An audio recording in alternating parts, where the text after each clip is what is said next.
mám ťa rada, navždy rád. Tu si prosí kavičku. Ja.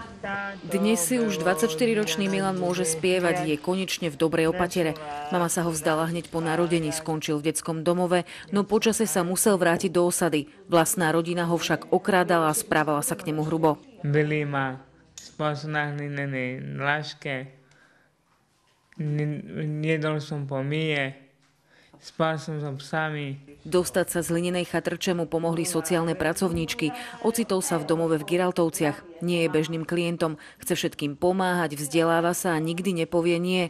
Najradšej sa stará o kvety a spolubývajúcich, ktorých volá deťmi. Krmím deti, prebaľujem, pomáham večeri, utieram stoly. Milan je vlastne dôkazom toho, že všetko zlé je na niečo dobré a že všetko sa dá, keď sa chce, len treba mať pevnú vôľu. On to chce a jednoducho chce, aby bol výnimočný a jedinečný. Milan túži pracovať v kuchyni a jeho snom je aj zažiť zabíjačku.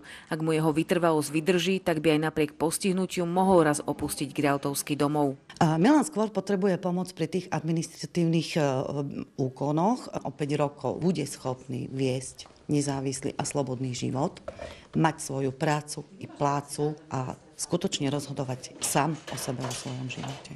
Práve toto ocenenie povedalo to, že aj v takých zariadeniach, ktoré voľakedy boli za múrmi, sa pracuje a pripravuje sa ten klient na to, aby mohol žiť v majoritnej spoločnosti.